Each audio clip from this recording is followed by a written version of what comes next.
Good morning, children. Welcome to you in online studies. Now, I am going to teach you English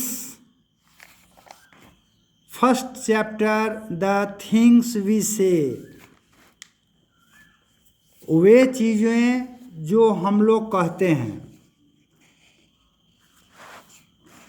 इस chapter में आप देखेंगे कि शब्द एक अमूल्य चीज़ है।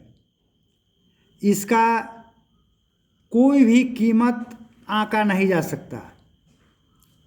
सही शब्द सही समय पर बोला जाना बहुत ही अच्छा लगता है, परंतु वही शब्द सही समय पर न बोल के उसको गलत समय पर बोला जाता है तो उसका मीनिंग कुछ और निकल जाता है और वह हमें बदनाम भी बना देता है।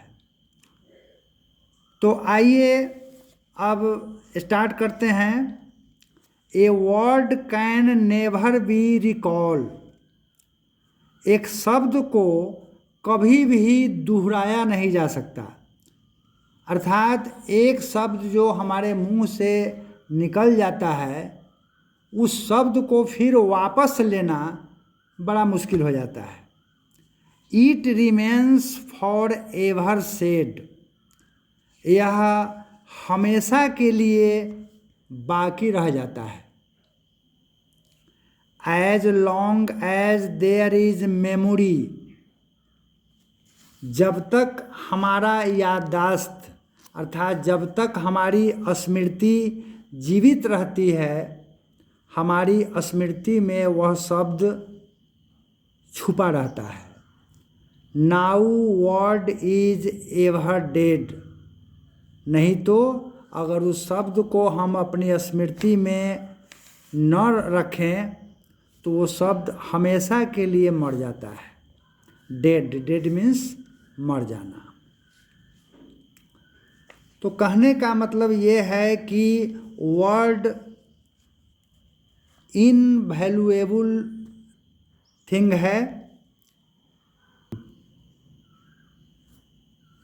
Now careless words once spoken can bring girl to a hurt and sometimes in memory these words can never depart. यहाँ कवि का कहना है कि असावधानी पूर्वक बोला गया शब्द यह किसी लड़की के दिल में भावना उत्पन्न कर सकता है। कभी कभी ये हमारी मेमोरी के बाहर भी चला जाता है। इसलिए these words can never depart. तो इन शब्दों को कभी भी विदा नहीं करना चाहिए। To make the world a sadder. इस संसार को इन दुखपूर्ण शब्दों से दुखी नहीं करना चाहिए। और ए happier place each day.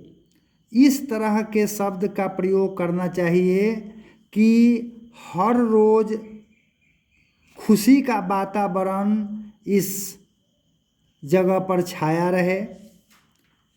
Is within the power of each of us.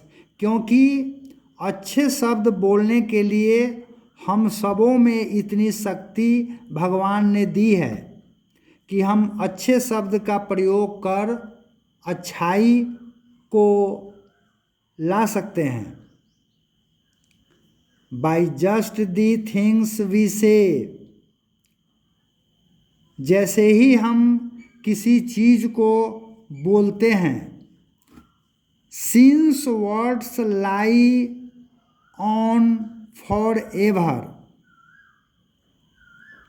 तो वैसे ही वह शब्द हमेशा के लिए लाई हो जाता है, हमेशा के लिए झूठा हो जाता है। It's up to you and me, यह हमारे और आपके ऊपर निर्भर करता है। तो इस पोएम के इस स्टेंजा में कवि के कहने का तात्पर्य है कि मानव के पास उतनी क्षमता भगवान ने दी है कि वह अच्छे और बुरे शब्द के बीच अंतर स्पष्ट कर सकता है और अपनी मधुर शब्दों से वह दुनिया को अपनी ओर आकर्षित कर सकता है। यदि वह इस तरह से करे तो दुनिया एक सुखद स्थान बन सकता है। यदि वह अच्छे बुरे शब्द में अंतर नहीं करेगा तो यह दुनिया नर्क भी बन सकता है।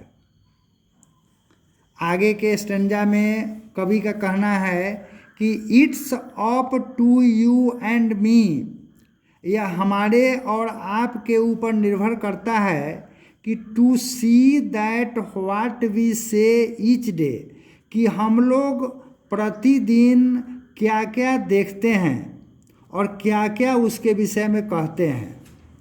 Makes the world a better place to be, अगर प्रतिदिन हम लोग अच्छी तरह से देखें और उसे अच्छे शब्दों में बोलने का प्रयास करें तो यह संसार का जो ये स्थान है ये दिन पर दिन बेटर बनता जा सकता है, यह दिन पर दिन अच्छा बनता जाएगा।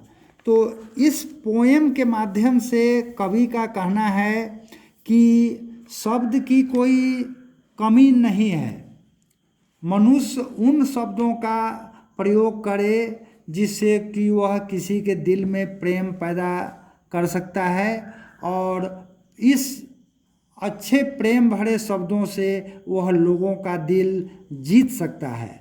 अगर हर आदमी ऐसा करना शुरू कर दे तो यह संसार स्वर्ग बन सकता है।